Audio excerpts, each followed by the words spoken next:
जगत का नियम है, कर्म प्रकृति प्रवाहित है। संसार की जो प्रकृति है वो भी स्थिर नहीं है, रुकती नहीं है, चलती रहती है। इसके लिए इस संसार में जिनका भी जितना भी योग कर्मों ने दिया है वो सारा कर्म का योग कंटिन्यूटी प्रवाहित है। बचपना भी छूट गया और बुढ़ापा भी आ गया। बुढ़ापा आने के साथ मरना नहीं है, उस शर्त पे सब व्यवस्था कर रहे हैं। दिख रहा है कि बचपन भी प्रवाहित चला गया, युवान अवस्था भी चली गई और बुढ़ापा सामने कई लोगों का है और खुद का भी आए। मन मानने के लिए राजी नहीं है। जो प्रवाह है, जो गति है, उसके सामने हम खड़े रह गए कि बदलना चाहिए, हमारी सोच के हिसाब से होना चाहिए। ज्ञानी कहते हैं पॉसिबल नहीं। विपरीत व्यवस्थाएं दुख के अलावा कुछ नहीं है। और जिस प्रवाह के साथ हम चलते हैं सहज स्वीकार, वहां दुख है ही नहीं। इसके लिए अभिधान राजेंद्र को उसके 7वें भाग में संयत पद, समाधि पद से कहां कहां हम अपने जीवन को विपरीत बना देते हैं, विरोधाभास में ले जाते हैं, जीवन खुद का उपद्रवी हार्ड बना देते हैं। अब कठिन जीवन, वो सारा योग हमने निर्मित किया है। सरल जीवन, वो सारा योग धर्म के द्वारा निर्मित होता है। यदि धर्म का योग पूर्व काल में होता तो आज इतनी कठिनाइयां ना होती जीवन में। आज का भी हम जीवन देखें तो भूतकाल में भी हमने ऐसा कोई धर्म का व्यवहार आचरण, ऐसा कोई विशेषता के साथ हम नहीं जुड़े कि जिसके हिसाब से आज हमारे जीवन में पापों के साथ जुगुप्सा, पाप रहित अवस्था हो। अब जब असमाधि हर पल संसार में आ रही है तो असमाधि में रहना अच्छा या जीवने समाधान करना अच्छा? और समाधान करने के लिए ज्ञानियों ने कर्मणे एव अधिकारः, कर्म ही अधिकार है, वो बताकर समझाकर हमें कर्म से मुक्त होने का रास्ता बताया। धर्म, जिन जिन लोगों ने सही धर्म अपनाया है उसके कर्मक्षय हुए। कर्मक्षय यानी कि अवस्था का परिवर्तन। अवस्था विचारों की, जीवन की नहीं। आप नहीं चाहोगे तो भी जीवन की अवस्था परिवर्तित होगा ही। जन्म जरा मृत्यु वो तो चलता ही रहता है, जाई जरा मरण। तो ये अवस्था अब चाहो या ना चाहो परिवर्तित होनी है। लेकिन जो मानसिक अवस्था है, विचारों की अवस्था है, कर्म प्रकृति की अवस्था है, उसको बदलना जरूरी है। तो कर्म प्रकृति की अवस्था है, जो कर्म का धार, कर्म की धारा बह रही है, उस धारा को बदल नहीं सकते हैं, लेकिन हमारे स्वभाव को बदले तो वो बदला जा सकता है। तो कर्म के सामने नजर नहीं रखनी थी, दुखों के सामने नहीं रखनी थी, नजर रखनी थी हमें परिवर्तन के सामने। क्योंकि दुख के सामने जिसने नजर रखी वो ज्यादा दुखी हो गया। परिवर्तन के सामने जिसने नजर रखी उसके जीवन में कर्मों ने कुछ बिगाड़ा नहीं। तो जब पूर्व काल की स्थिति सारी ऐसी ही चल रही है तो आज की हमारी अवस्था इतनी हमें दुखदाई क्यों लग रही है? कर्म के सामने खड़े रहे और कर्म के साथ हम रिक्वेस्ट करते रहे हमें कुछ होना नहीं चाहिए, जो विरोधाभास है, स्वभाव न बदला, इसके लिए सारा कर्म उसका लेन देन करने के लिए आ गया, सारा कर्म अपना अकाउंट क्लियर करने के आ गया। तो जहां स्वभाव न बदले वहां जरूरी नहीं है कि धर्मवान व्यक्ति समाधि में रह सकता है या धर्मवान व्यक्ति उसको समाधि मिल सकती है या अंत समय अच्छा हो सकता है। क्योंकि अंत समय की व्याख्या कोई क्रिया से नहीं जुड़ी थी, समाधि की व्याख्या कोई क्रिया से नहीं जुड़ी थी। अंत समय सारे मन के ऊपर आधारित है कि अच्छा जाएगा या नहीं। आज का दिन या आज का विचार अच्छा है तो उसकी मूलभूत वजह यह है कि तुम्हें समाधि पसंद है। और जिन जिन को समाधि पसंद थी उन्हें सबसे पहले पुरुषार्थ अपने मन पर किया। मन के प्रयोग से, मन के निरीक्षण से, मन की जतन अवस्था से उन्होंने अपना स्वयं का स्वभाव बदल दिया।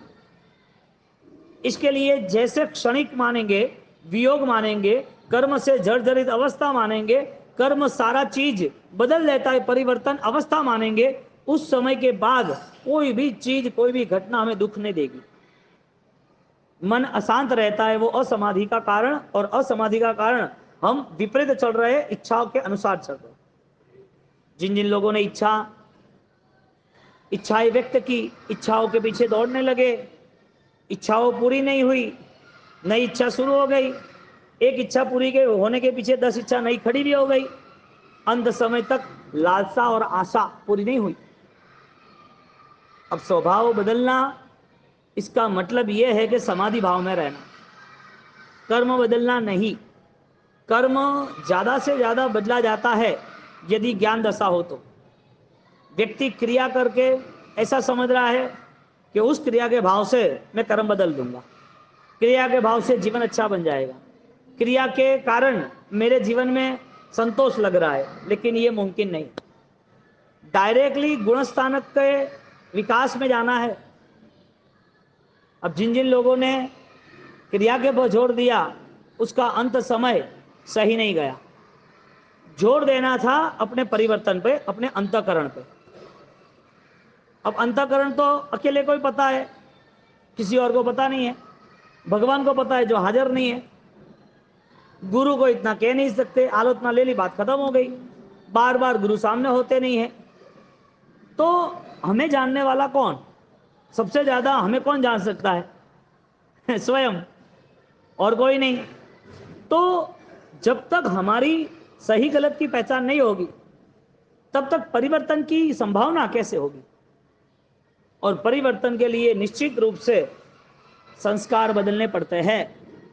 क्रोध है तो क्यों, फल क्या? निंदा है तो क्यों, फल क्या?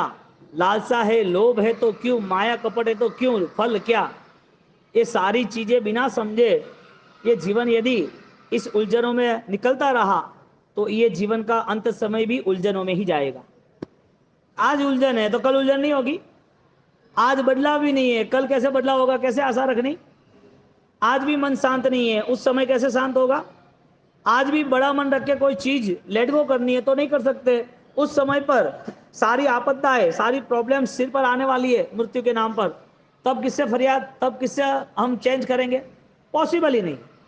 इसके लिए जो भी समाधि भाव में रहना चाहता है, उसे आज से ही तैयारी करनी पड़ेगी। और जिन्होंने तैयारी की है, उन्हों को एक विराट ऐश्वर्य मिला है, विराट ऐश्वर्य। क्योंकि ये भाव आना ही कठिन है। एक छोटी बात है, देखने जाओ कि कर्म बदलना या स्वभाव बदलना, कर्म से जीवन जीना, कर्म आधारित अवस्था में रहना या ज्ञान आधारित अवस्था में रहना। क्योंकि कर्म आधारित अवस्था वो तुम्हारा हाथ में है ही नहीं, तुम्हारा हाथ में नहीं है। खाना खाते हैं, बीच में गले में कोई अटक गया, पानी पीते अचानक से खांसी आने लगी, चलते हो अचानक चक्कर आने लगा, किसी से बात करते करते गिर गए, आपने खाना कुछ भी खाया और रात को फूड पॉइजन हो गया। पॉइजन वाला खाना थोड़ी खाया था। ये सारी चीजें क्यों हुई? अब तो सही ढंग से खाना पीना बैठना उठना चल रहा था, तो वजह क्या? यानी कर्म का जो व्यवहार है, कर्म को जो आपसे पेमेंट लेना है, उसमें कोई कॉम्प्रोमाइज नहीं है। पेमेंट नहीं लेना है तब तक आपके पास टाइम है। वो जब तक दुख नहीं देता है तब तक आप सिक्योर हो, आप बदल सकते हो। जब तक आपका सुख छीन न ले तब तक कैसे हमें परम सुख को पाना है वो आप तय कर सकते हो। लेकिन जो सिर्फ कर्मों को बदलने का सोच रहे हैं, वो अपने स्वभाव को नहीं बदल पाएगा। जो स्वभाव को बदलने का पुरुषार्थ करता है, उसका कर्म बदलना ही है 100%। क्योंकि ज्ञानियों के द्वारा ही अनंत कर्मों की निद्रा हुई है।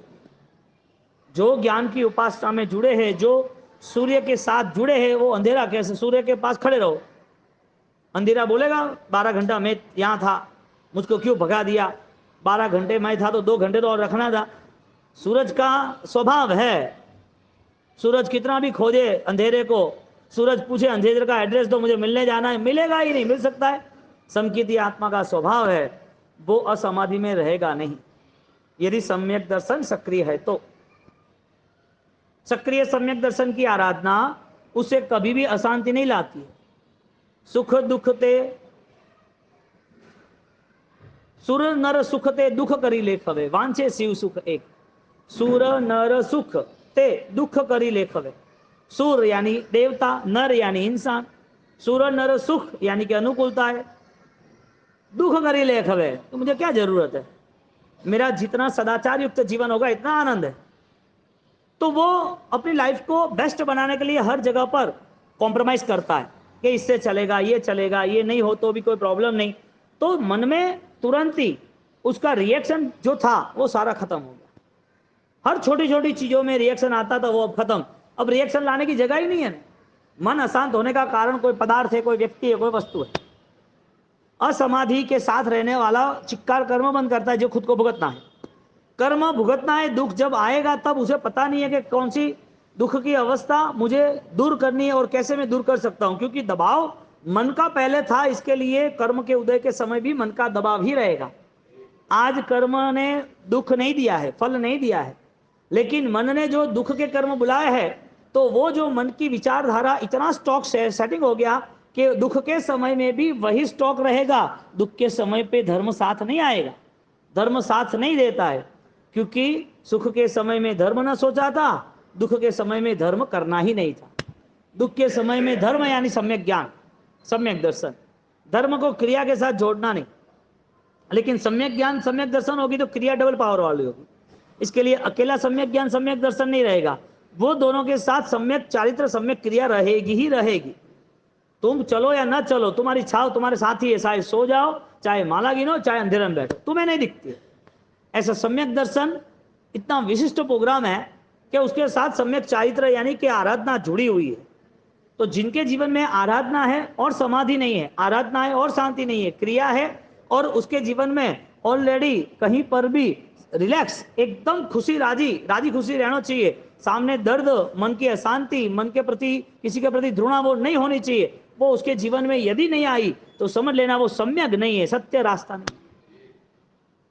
अब इधर जीव को कर्म बदलने की इच्छा है, इसके लिए क्रिया को पकड़ लिया। दुख दूर करना है, इसके लिए किसी अनुष्ठान को पकड़ लिया। किसी और के सुख को देख के मैं भी सुखी होना चाहिए, इसके लिए धर्म का रास्ता पकड़ लिया। यहां पर कोई भी मन के स्तर पर कोई ऐसी विशिष्ट अवस्था निर्मित नहीं हुई है। विचार के स्तर पर कोई वृंदावन सेटअप नहीं हुआ है कि हरियाली छाई हुई हो। उसको सिर्फ और सिर्फ इस जीवन के अंदर जो सोचा है वही करना है। ज्ञानी कहते हैं जीवन के उपलक्ष्य में नहीं सोचना, जीवन को उद्देश्य नहीं बनाना, भविष्य आत्मलक्ष्य बनाना, और वो आत्मलक्ष्य समाधि भाव से प्रारंभ होता है। अब दुख के समय पर हम दुख दूर करने का सोच रहे हैं, हम हमारे मन में समाधान और कर्म क्षय का नहीं सोच रहे। दुख के समय पर हमारे महापुरुषों ने क्या किया? कठिन समय पर हमारे महापुरुषों ने त्याग किया, समाधान किया, बहुत ही अच्छी तरह मन को शांत रखा, द्रव्यान योग में स्थिर रहे। सुख के समय में महापुरुषों ने क्या किया? महापुरुष जोड़ो, धर्मात्माओं ने क्या किया? जिनका ज्ञान सजाग था, जागरण वाली अवस्था थी, उन्होंने सुख के समय में क्या किया? सुख किसने दिया था? कर्मों ने दिया था ना। तो कर्मों ने दिया था तो उसको पता नहीं था कि छीन लेगा। इसके लिए समझदार व्यक्ति ने सुख के समय पर धर्म को बलवान बनाया। जो समझदार है उसको दुख भी आया है तो दुख के समय पर उसने मन को बलवान बनाया। एक तरफ धर्म को बलवान बनाया मन के आधार पर, दूसरी तरफ अब धर्म क्रिया का योग नहीं है, पैरालिसिस है, पैर कट गए हैं, एक्सीडेंट हो गया है तो बहुत सारी प्रॉब्लम है, एडमिट है, शरीर में कैंसर आ गया तो कैबिन के बाहर जाने नहीं देते, कोई वायरस है तो क्रिया नहीं है। उस समय सुख पड़ा है, ट्रीटमेंट के लिए करोड़ों रुपया वो खर्च देगा, लेकिन उसके पास सजाग मन है, सबसे बड़ी प्रॉपर्टी है। क्योंकि शरीर का वियोग हर भव में हुआ है, हर जन्म में मृत्यु साथ में रही है। आज की जो मृत्यु है वो मेरी समाधि भाव की होनी चाहिए। इसके लिए दुख के समय पर मन को ज्यादा सजाग बनाया, सुख के समय पर त्याग को सजाग बनाया, क्योंकि त्याग भी मन की समाधि का हिस्सा है, दुख के समय पे स्थिर भी समाधि का हिस्सा है, लेकिन उसकी कंडीशन कर्म के कारण है। इसके लिए कर्म के सामने नहीं देखते वो आगे बढ़ता है। तो जो लोग सुख के अंदर सेट हो गए, सुख ही पसंद है, धर्म भी क्रिया से ही पसंद है, उसके जीवन में वास्तविक समाधि भाव नहीं आया। और सुख जितना ज्यादा, दुख इतना ज्यादा। आपने 10 फ्लोर पे आप गए हो, अर्जेंट काम है, पेमेंट लेना है, और 10th फ्लोर तक आप गए, लाइट बंद है, अरे लिफ्ट बंद है, तो इलेक्ट्रिसिटी ना होने के कारण ऊपर जाना जरूरी था। वो कि मैं नीचे नहीं आऊंगा, तुम आ जाओ ना। उसकी 60 साल की उम्र थी, तुम्हारी 45 साल की उम्र, तुम चल गए ऊपर। अब ऊपर जाने के बाद नीचे आना है तो लाइट नहीं है, कैसे आओगे? जंप लगा के आओगे, उतर के आओगे? जिस रास्ते जितने गए उस रास्ते रिटर्न आना पड़ता है कि नहीं आना पड़ता है? जितने दिन असमाधि में गए हैं, जितने दिन पाप राशि में गए हैं, जितने दिन कर्म बंध और अपराध भाव में गए हैं, जितने दिन आगे गए वो रिटर्न कब आओगे? जितने भव गए उसमें रिटर्न कब आओगे? हमें पूर्व भव का पता है कुछ? पूर्व की हिंसा का पता है कुछ? पूर्व भव में कितनी दर्दनाक वेदनाएं सहन की वो पता है कुछ? ज्ञानी कहते हैं कि ये 84 लाख जीवा योनि, तू देख ले। एक शेर जब कोई भी छोटे कमजोर जानवर को मारता है कैसे फाड़ देता। एक हाथी गुस्से में किसी को कुचलता है, कितना एक साथ कुचलता, ऐसा लगे एक साथ लहू की उल्टी पूरा शरीर चीर फाड़ करके वहीं मर जाता है आदमी। हमें किसी और जानवर का, इंसान का, या कोई गरीब या कोई ज्यादा दुखी है उसको देख के दुख होता है कि अरे रे इसका दुख कैसे दूर होगा। हमें उसके प्रति दया आती है, हमारी खुद के प्रति दया नहीं आती है कि हम कब दुख मुक्त हो गए। आपके सामने दुख की दुनिया तो है ही, कहां नहीं है? दुख कहां नहीं है? इंसान को सजाएं मिलती है ना, फांसी मिलती है। किसी को आतंकवादी के नाम पर आतंकवादी खुद उसको मारा मारी करते मार डालता है, किसी का गला काट देते हैं। दुनिया भर की सजाएं आपके सामने दिख रही है, और नहीं दिखे तो नरक में है वो ज्ञान से देख लो, जानवर की दुनिया में वो भी देख लो। दुख का समय आया क्यों? जितने समय पाप में हम प्रवेश करते उतना समय दुख रिटर्न लेके आना है। पाप करते करते 10th फ्लोर आए, अब 9वें फ्लोर में दुख है, 8वें, सब जगह दुख को टच करने आना है। आपको दुख पसंद नहीं है और दुख के रास्ते अपनाने, एक ऐसे पर हो सकता। जो विपरीत अवस्था है, जो विरोध करना चाहिए यानी कि नहीं होना चाहिए, वो सारी चीजें लेके चलते। तो दुख के समय पर असमाधि, सुख के समय में भी असमाधि, यानी कि जीव को इस भव के अलावा कुछ नहीं है। कर्म के सामने हमें परिवर्तन लाना था स्वभाव का, तो ज्ञान दशा से अपूर्व परिवर्तन आता है। समझदारी से जीव ऑलरेडी समाधान में आता है। हर तरह का नेचर चेंज करने का मन होता है। किसी के प्रति घृणा या किसी के प्रति ज्यादा आशा, किसी के प्रति किसी ने बुरा किया है, वो भावना चली जाती है, जानी ही चाहिए। नहीं जाती है तो तैयारी करनी चाहिए कि क्यों नहीं जाती है, मैं ऐसा क्यों? क्योंकि तुम्हें दुख भुगतना है, किसी और को नहीं भुगतना है। प्रभु महावीर के दुख में कोई इंद्र महाराजा ने बोला मैं रहूंगा, परमात्मा ने मना बोल दिया, तू नहीं चाहिए मुझे, मोक्ष में जाना है, कर्म क्षय करना है तो व्यक्तिगत सहन करना पड़ेगा। अब समझो किसी ने तुम्हें दुख दे दिया, कोई तुम्हें परेशान कर लिए, किसी के वजह से आप ऑलरेडी फंस गए हो, ये सारी चीजें तुम्हें वो व्यक्ति दिखती है। ज्ञानी कहते हैं वो कर्म तेरा है, इसके लिए वो व्यक्ति निमित्त बना है। अब कब तक मन अशांत रखोगे दुख के नाम पर? इससे अच्छा मन को समाधान में ले जाओ, फर्क क्या पड़ता है?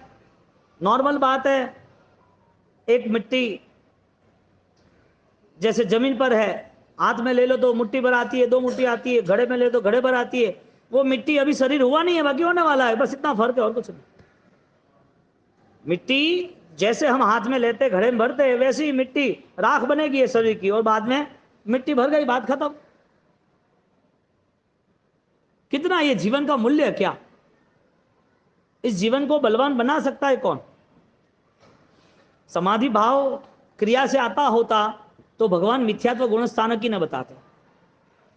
समाधि भाव क्रिया के नाम से आता तो भगवान खुद है ना, मन के परिणाम आर्त ध्यान रौद्र ध्यान मिथ्यात्व बताते ही नहीं, क्योंकि क्रिया करने के बाद भी मिथ्यात्व तो खड़ा है, क्रिया करने के बाद भी आर्त रौद्र ध्यान तो है ही, क्रिया करने के बाद भी मन तो अशांत है।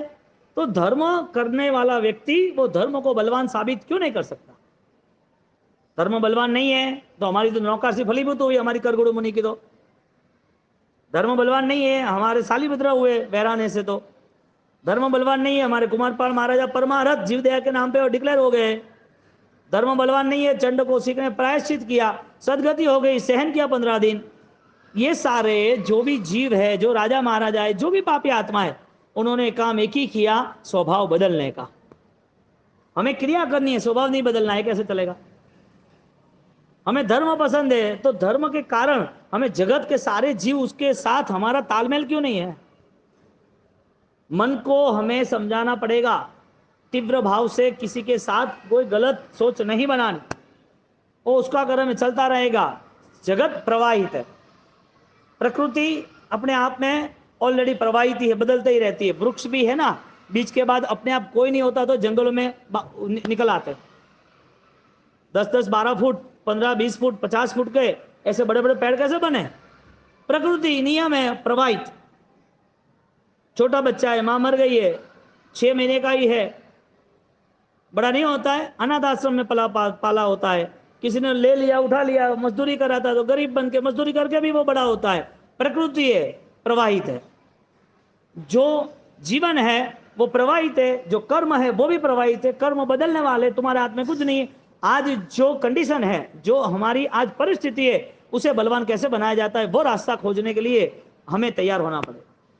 समाधि भाव के बिना इस जीवन के अंदर किसी भी व्यक्ति ने मूर्ति को सफल नहीं बना पाया, और मूर्ति को सफल नहीं बनाना था, हमें हमारे संस्कार को, स्वभाव को सफल बनाना था, जो मैं खुद हूं।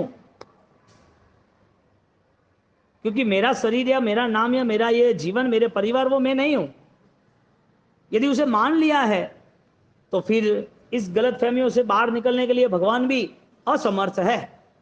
क्योंकि जब तक उपादान निर्मल नहीं है, भावनाओं में, अंतःकरण में बदलाव नहीं आता है, तब तक भगवान भी शक्तिशाली साबित नहीं हो सकते। हालांकि अनंत ज्ञान के सामर्थ्यवान है। जिसको सोते ही रहना है, उसको कितना भी उठाओ, उठेगा। 8 बजे, 9 बजे, 10 बजे, ठीक है, कहीं नहीं। अब आप 10 बार उठाओ, बोलो नहीं उठेगा। पानी सिर पे आएगा, बारिश आएगी, धूप आएगी, तो भी नहीं उठेगा। क्यों? वजह ज्ञानी कहते हैं कि जिसको अपने मन को निर्मल बनाना है, अपनी आत्मशक्ति बढ़ानी है, उसके लिए सारा कमिटमेंट इजी है। हर तरह की चीज स्वीकारेगा बदलाव के कारण। अब पूर्व भव की अवस्था देखे और इस भव की अवस्था देखे, पूर्व के दुख देखे, इस भव में दुख देखे। पूर्व की अवस्था में जो हम बेसहारा थे, जो हमारी परिस्थिति बहुत ही कमजोर और डरावनी थी, आज की परिस्थिति देखे तो जीवन का मूल्य क्या? पूर्व से तो अच्छा है ना, इतने तो दुख नहीं ना। कोई एक साथ 3-4 शेर आए या चित्ते आए या दूसरे को जानवर आए और चीर फाड़ खाए हिरण को, ऐसा तो नहीं है ना। कितना भी चीखना चिल्लाए, 1 मिनट के चीखना, बात खत्म हुई। मछली का भाव है, आराम से चल रही, खच देकर उसने शिकारी ने पकड़ लिया या कांटा घुस गया उसका आटा खाने के पीछे। एक क्षण में मृत्यु, हजारों लाखों करोड़ों ऐसे भाव चले गए। और आज दुख से डर लग रहा है। दुख कितना भी हो, डरना नहीं, समाधि में रहना। समाधि यानी कि कॉम्प्रोमाइज करना। क्योंकि दुख भी कर्म ने दिया है, जो पहले नहीं था, इसका मतलब परिवर्तनशील है। कोई बोलता है कि मुझे बहुत आज प्रॉब्लम बहुत है, पहले तो नहीं थी, बस तो इस तरह जैसे आई ऐसे चली जाएगी। पहले से ही प्रॉब्लम होती तो नहीं जाती, लेकिन हर तरह की ट्रीटमेंट तो है कि नहीं, सॉल्यूशन तो है कि नहीं। बुखार बहुत हुआ रहा, आया है तो 2 दिन में चला जाएगा, 4 दिन में। पैर को फ्रैक्चर है, पैर लग रहा है, नहीं चल सकते, पहले चल सकते थे ना, तो रिपेयर कर देंगे। हर तरह का सॉल्यूशन साइंस ने खोज लिया है, अध्यात्म ने तो पहले से खोजा था। हमें सॉल्यूशन चाहिए नहीं ना, वो सबसे बड़ी दुविधा है। एक बार एक परिवार में देखो, स्वभाव बदलते हैं ना तो कर्म बदल जाता है। स्वभाव बदलने के कारण इतना बड़ा पुरुषार्थ नहीं करना पड़ता अनंत भवों के दुखों को बदलने के लिए या अनंत कर्मों के दुखों को बदलने के लिए। हमने पूर्व में जितने भी पाप या जितने भी हमारी दुर्भावना या जितने भी हमने गलत रास्ते चुने, वो सारे के सारे बदल सकते हैं। एक परिवार में माँ और बेटा था। माँ और बेटे में माँ सेवा करती और बेटा भी सेवा करता। माँ सेवा नहीं करती लेकिन घर चलाने के लिए काम करती।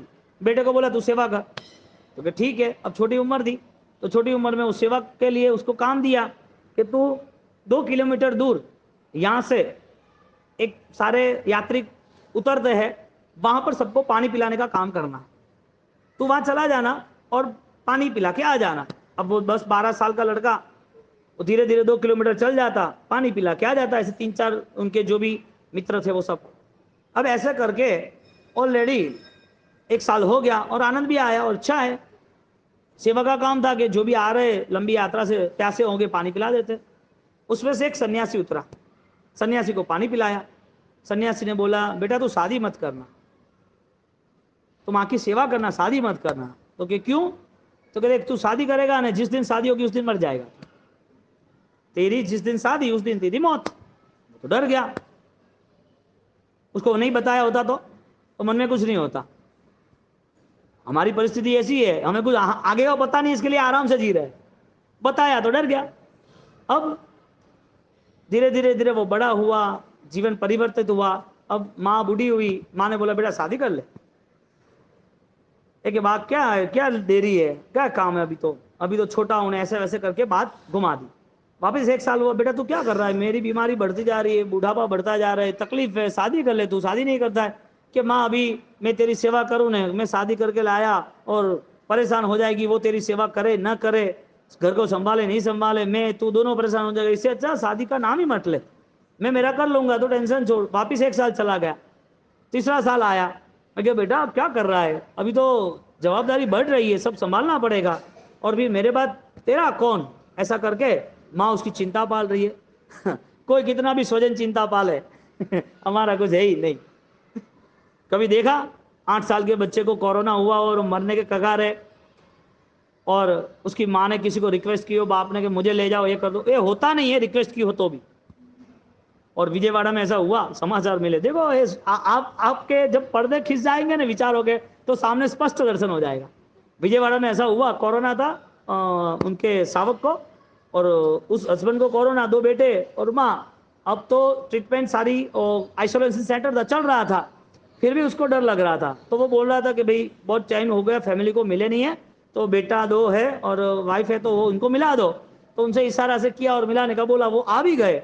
आ गए के बाद के वहाँ ये ऑलरेडी आपके सावक वहाँ है और अब चले जाओ। कि नहीं नहीं, दूर से बताओ ना कहाँ पर है। अरे कि आप जाओ, आपको मिलना है। अरे भाई मुझे कोरोना हो जाएगा तो क्या, हमें नहीं जाना है क्या, वो तो परेशान हो गए, हम भी परेशान हो गए। जब उसको बात बोली, सारा नशा उतर गया। जिसको अपना मानना था वो सारे पराये हो गए, मौत दर्द सबके नाम पर। अब क्या घटना घटी होगी आप सोचो, उसके मन पे क्या बीती होगी। मैं जिसके लिए पूरे दिन रात दौड़ता रहा, 24 घंटे उनके लिए मेहनत करता रहा, और जब मैं खाली अंत समय मेरा करीब है, मैं उनको देखना चाहता हूं, और वो लोग कह रहे हैं कि नहीं हमें नहीं देखना, हम दूर से देख ले, हम पास में नहीं जाएंगे। किट पहन के जा सकते थे, बोला उन्होंने कि तुम जाओ मिल लो, उनको इच्छा है। उन्होंने मना बोला कि हम दूर से देख लेंगे, हमें किसी को हो गया तो। संसार में कब तक साथ देता है, हाँ? लोग साथ कब तक देते हैं, जो चले गए उसके पीछे क्या हो रहा है, कोई दुखी है, भूल गए, संसार चलता रहा ना, रुका संसार। तन धन जो बन सौए जगत मां, ए न तारा था, ए तो न तारा था। लाड़ी वाड़ी गाड़ी पाछड़ जीवन चाल्यू जाय, जीवन चाल्यू जाय। चेतन रे यमनी पड़ से लात पछी तो कोण रक्षणहार, छोड़ी जावानु तन धन परिवार, छोड़ी जावानु तन धन परिवार। सामने दिख रहा है सब, अब ये विचार का पर्दा हट जाए, क्या लेना देना है, किससे लेना देना है, हाँ? 4 दिन सांस श्रृंगार कर लो, मान लो ये तो मोह है, और इस मोह के बंधन में उसे अपना सब लग रहा है, ये भयंकर मिथ्यात्व का मोह है। मोह था तब तक छूट जाता, लेकिन मिथ्यात्व वाला मोह नहीं छूटता है, उसे वहां ब्लॉक कर देता है। ये कह रहा है, ये वो कह रहा है, वो कह रहा है, ऐसा करना पड़ेगा, वैसा करना पड़ेगा। अब ये सारी घटनाएं संसार चलते रहते हैं, पूर्व के कर्मों के कारण उसे यहाँ पेमेंट देना ही है, लेकिन धर्म का प्रबल पुरुषार्थ करे तो निश्चित रूप से उसके जीवन में ऑलरेडी धर्म का अवतरण होता ही है। इसके लिए धर्म क्रिया के नाम पर हो भी जाए ना, तो ये सारा भ्रम जो पैदा हुआ है ना, वो दूर होना जरूरी है। क्योंकि वास्तविक स्थिति जो हमारी नैतिक आत्मा की जो स्थिति है, वहां तक तो हम सोच भी नहीं सकते, और जो सोच रहे वो सारी स्थिति हमें अनुकूल है, दूसरे को अनुकूल है, उस हिसाब से सोचते हैं। अब ट्राई तो करो, गायब हो जाओ 5 दिन 6 दिन 10 दिन, FRI डाल देंगे, 3 दिन बाद खोदने लगेंगे, 10 दिन हुआ नहीं आ रहे, बात खत्म हो गई। 1 साल ज्यादा से ज्यादा, 1 साल ज्यादा नहीं, आपका सारा भ्रम खत्म हो जाएगा कि पूरी जिंदगी में सोच रहा था मेरा मेरा मेरा, कुछ भी मेरा नहीं। वो बेटे को बोला शादी कर ले, बेटे ने शादी नहीं की। तीसरा साल हो गया, चौथा साल हो गया, माँ ने बोला अब खाना पीना बंद, तू शादी नहीं करेगा, मुझे मेरा खाना पीना है ही नहीं, मुझे मैं कुछ नहीं जानती, अब तुझे जो करना वो कर। अब ये सबसे बड़ा शस्त्र है, खाना पीना छोड़ना। किसी के लिए आंसू शस्त्र है, किसी के लिए खाना पीना, दो शस्त्र बड़े हैं। और जब आंसू सारते तो सब हाजिर हो जाता है, खाना पीना छोड़ते सामने वाला मान जाता है। एक गलत तरीका है, नहीं होना चाहिए, क्योंकि कमजोर है ना, इसके लिए ये शस्त्र है। समझदार के लिए तो ज्ञान है। यहां पर कंफर्म किया, चल माँ अब शादी कर ही लेता हूं। अब वो क्या बोले, करे क्या। अब वहां पर मृत्यु लोक में उसका टिकट फट गया कि अभी उसको मारना है। डेट तय हुई, उस डेट पे शादी होनी थी, हो गई। मौत का देवता उसके घर पे आ गया, टाइम दिया था कि इस टाइम पे उसको मरना है 12 बजे। अब उसको भी पता था कि मेरी मौत निश्चित है, तो जहरी सांप ग्रीन कलर का उस रूप में घर पे उतर गया। 12 बजे का टाइम था, शादी ब्याह सब खत्म हुए, रात को सब गेस्ट वगैरह आए गए, ये वो मिठाई थी घर पे, सारा पड़ा था शादी ब्याह के हिसाब से। अब रात को 11 बजे गरीब औरत, जिसको अभी बच्चा भी 4 दिन के 5 दिन पहले हुआ, भूखी बहुत थी, और वो चिल्ला रही थी कि खाना दे दो, भूख लगी है, परेशान हूं, कुछ भी करके भगवान के नाम पर मेरे ऊपर कृपा करो। अब रात्र को 11 बजे सब सो गए, कौन सुने। अब वो ऐसे घूम रही थी, जा रही थी, वो यहाँ पर अपने रूम में सोने की तैयारी कर दी। सांप ऑलरेडी नीचे तक आ ही गया था, उसके रूम में भी आ गया था, और रूम में आने के बाद उसको मारने की तैयारी थी। 11:30 बज गए, सब घर बंद करके, सबको अपना अपना काम करके ऑलरेडी सोने लगे थे, थक गए थे पूरे दिन के। अब यहाँ पर वो रोती है और आती रहती है, तो उसकी वाइफ ने सुन लिया, और वाइफ ने सुन लिया और बोला कि भाई इतनी भूखी है, गरीब है, इतने रात को कौन मांग रहा है, कोई आ जा भाई। तो उसने बोला कि मुझे कुछ दे दो, कि मेरा बेटा है, भूखा है, और हमारा कितनी परेशानी हमें हो गई है कि मैं तो भूख सहन कर सकती है, छोटे को भी संभालना है ना, 2 बेटे हैं, और ये ऐसे करके वो घूम तो रही थी। और उसने सोचा ठीक है, वो थाल लेके आई। उसने बोला अभी कौन खाएगा, है तो नहीं। एक साथ पूरा थाल 150 पीस जितने थे सब एक साथ डाल दिए। वो सुबह से भूख मांग रही थी, देखा ही नहीं था, देखा राजी राजी हो गई, वाह वाह वाह, आंख में आंसू थे, भूख दर्द था, और दिल से आशीष निकल गए। सौभाग्यवती रहना के तू, आपके घर में हंसी खुशी राजी खुशी रहना। अब ये ऑलरेडी पता था उसे मरना है, देव को पता था उसे मारना है, लॉक किया, घर बाहर आया। उसकी जो अंतर की दुआ जो निकली, आशीष जो निकला, वो प्रार्थना जो निकली, वो प्रार्थना इतनी भावुक थी कि तुरंत ही उसको 11:15 बजे ऑर्डर आया, रिटर्न, आपको पीछे मुड़ना पड़ेगा। बोला कि हो गया है टाइम, इसका तो लेख लिखा गया है, मौत निश्चित है उसकी। उसकी मौत निश्चित नहीं है, उसकी मौत पीछे गई, क्योंकि उन्होंने इतना अच्छा काम किया है कि उस अच्छे कार्य के पीछे अब उसका आयुष्य बढ़ गया, साता बढ़ गई। स्वभाव त्याग का था नहीं, लेकिन बनाया, दान दिया ना, त्याग किया ना, स्वभाव था, जनरल नहीं होता है, तो स्वभाव बन गया, मुझे दान देना है, वो भी दान प्रॉपर हुआ, सही जगह पर हुआ, और वो दान होने के नाते रिजल्ट बेस्ट मिला, और वो साहब वापिस आया। ज्ञानी ये कहते हैं कि जिसने अपना स्वभाव बदला, प्रार्थना मजबूत की, उसके जीवन में हर कोई कठिन से कठिन कर्म बदल जाता है। इसके लिए सबसे कठिन क्या है, लोहा है। क्या है, लोहा सबसे कठिन है, फिर भी आग उसे पिघला देती है। आग भी कठिन होने के बावजूद भी पानी उसे खत्म कर देती है, पानी शांत कर देती है। पानी भी स्ट्रांग होने के बाद भी जो पीता है तो पानी का भी स्वभाव खत्म, पानी का पावर गया। पानी पीने वाला जिंदा रहता है, पानी को खत्म कर दिया। इंसान को भी खत्म करने वाली मौत है, इंसान को जिंदा रहना है, लेकिन इंसान से बलवान कौन है, आग से, लोहे से बलवान आग, आग से बलवान पानी, पानी से बलवान इंसान जो उसको भी पी जाता है, इंसान से बलवान मौत, मौत को भी घुमा दे, रिटर्न कर दे, उसका नाम प्रार्थना, उसका नाम भक्ति, उनका नाम सम्यक दर्शन। बोलो अभी आपके स्वभाव को न बदले तो कैसे ये संसार चलेगा। इस संसार में दुखी ही रहना है तो जानवर की दुनिया की तरह ही जी रहे हैं।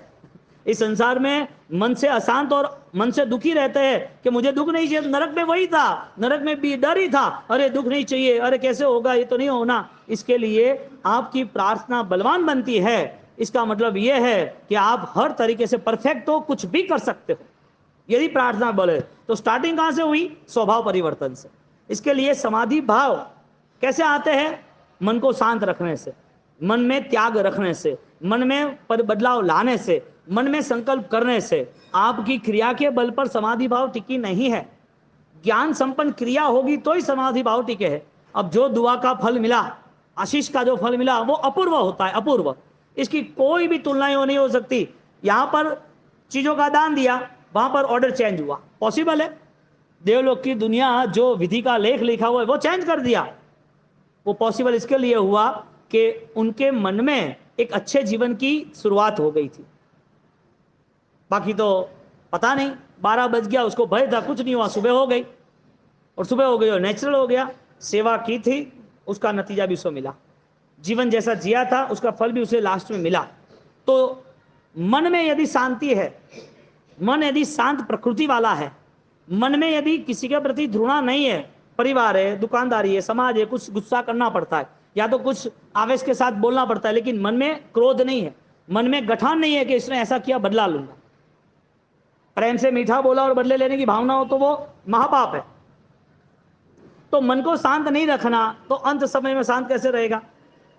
तो जिन जिन लोगों ने मन को रिसर्च, मन को निरीक्षण किया है मन का, उसने अपने आप को तैयार किया है। ज्यादातर हम चिंतन नहीं करते, ज्यादातर सोच में आगे बढ़ने की हमारी इच्छा नहीं होती है। आपने समझो कि स्टार्टिंग से असंयत पद और समाधियां, उस पद का आपने 7वां भाग सुन रहे, आपने सुनने के समय आपको अच्छा लगा, बाद में आपके पास फोकस होता तो ऑलरेडी आपका 40 दिन में नेचर कैसे चेंज हो सकता है वो रास्ता भी आप खोजते। नेचर में बदलाव नहीं आया ना, आपको क्रिया में बदलाव आया, तपस्या नहीं करते, तपस्या स्टार्ट हुई, आपका नेचर कुछ समय के लिए बदल गया, लेकिन वास्तविक जहां तक पहुंचना था वहां तक नहीं पहुंच पाए। तो मन शांत रहेगा तो शांत मन की एक भूमिका है कि उसे कोई भी चीजों में शांत रहना आता है। अब मन शांत रखना वो संकल्प हो जाएगा ना, तो मौत सामने खड़ी होगी तो भी उसे डर नहीं है, भय नहीं। भगवान को भय था, चलो भगवान थे इसके लिए, भगवान के बिना जो संत है, महंत है, उसको भय है नहीं है, चलो वो भी छोड़ो संत महंत को कि वो थोड़ा ज्ञान पचाया है। जो जनरल इंसान है, कितने ऐसे लोग हैं इस पृथ्वी पर, और कई लोगों ने आपने सुना होगा कि ओम ह्रीम सिम हरम नमः नौकार मंत्र गिनते गिनते वो तो 2 दिन में ही मर गए, पता भी नहीं चला। 2-3 दिन बीमार रहे और नौकार गिनते गिनते उनकी आत्मा निकल गई। ऐसा हुआ है कि नहीं हुआ है? आपने सुना है कि नहीं सुना है? क्यों तड़पन नहीं, क्यों परेशानी नहीं, क्यों बीमारी नहीं? आज कोई भी बीमारी आ रही है, कोई भी दुख आ रहा है, कोई भी परेशानी बड़ी है, तो पहले कॉम्प्रोमाइज नेचर तैयार करना पड़ेगा, मन का समाधान खोजना ही पड़ेगा। और यदि आपने रिएक्शन किया, ऐसा क्यों, ये क्यों करता है ऐसा, इसने ये करने की वजह क्या थी, इसके कारण ये सब हुआ है, ये सारी अशांत स्थिति नए हजारों पापों को लेके आती है। इसके लिए इंसान सुसाइड करता है, उतना इतना दबाव में आ जाता है, उसे ऐसा लगता है बस मर जाना है, जिंदगी कुछ नहीं है, ये जिंदगी जी के क्या करेंगे, ऐसी जिंदगी थोड़ी होती है, मेरा कुछ भी नहीं, बस ऐसे ही जिंदगी चला देना है, मैं तो बेसहारा हूं, मेरे लिए कुछ भी नहीं है, कि ये जिंदगी तो इससे अच्छा तो मर जाए अच्छा है। मौत का विचार आ जाता है। क्यों आता है? आशाएं बहुत रखी है, और हालांकि देखने जाओ तो इस संसार में कर्म का समय आता है, सब बिछड़ते हैं, कर्म के समय के ऊपर सबको कहीं ना कहीं जाना ही है। आप किसके पीछे जाओगे, कब तक जाओगे? अनजानों का तो मिलन है, यात्रा में कोई रिलेशन थोड़े होते हैं। यात्रा में सब यात्रिक बैठे, जैसे जैसे स्टैंड आएगा उतरते जाएंगे, लास्ट में भी स्टैंड आएगा तो अलग अलग घर हो गए, अलग अलग घर नहीं और एक ही रास्ता तो भी एड्रेस अलग अलग हो गए, और एड्रेस भी एक ही फ्लैट में होगा तो भी उसकी कम्युनिटी इसके हिसाब से वो अलग हो गए। अपना घर जो है वहां जाना ही है, सब कुछ छोड़ के। बाद में छोड़ के जाना कि पहले छोड़ने का परिणाम रखना। आप चाहो ना चाहो पेमेंट देना ही है, आपको मरना ही है, इस देह को बुढ़ापा आना ही है, इस देह में दर्द आना ही है। दर्द नहीं आए तो भी मन अशांत रहे, ऐसी घटना होने वाली है। आपको मन अशांत रखना है, बीमारी के पहले बीमार रहना है, मृत्यु के पहले हर पल मरना है, और समाधि में रह के नए भवों में सिर्फ दुख का ही बुकिंग करना है। आप क्या चाहते हो? ये सब चाहिए? आप बोलोगे नहीं ये नहीं चाहिए, तो फिर क्यों ऐसा जी रहे हो? ऐसा जीने की वजह क्या? प्रार्थना में बल क्यों नहीं है? प्रार्थना में बल होना चाहिए, और वो प्रार्थना का बल अपूर्व कैसे बने, उस सामर्थ्य को लेकर आगे बढ़ो। बोलो मौत मुड़ सकती है कि नहीं मुड़ सकती है?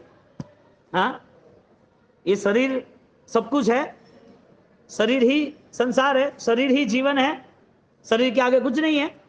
शरीर के पार आत्मा है, शरीर के पार नई दूसरी गतियां भी है। तो ये सारी चीजें दिखे तो समझ लेना श्रद्धा का प्रारंभ हुआ है। सम्यक दर्शन के प्रति हमारी रुचि है, इस जीवन को मंगल बनाने के लिए हमने कोई पुरुषार्थ किया है, ऐसा समझ लेना। वो एक भी छोटा पुरुषार्थ नॉन स्टॉप अखंड रहना चाहिए। जैसे कर्म प्रवाहित है ऐसे धर्म प्रवाहित होना चाहिए। ऐसी धर्म की आराधना में आगे बढ़ने की भावना रखना। मित्रा की आज्ञा इच्छामि दुक्कड़ा। जो भी सिद्धि तक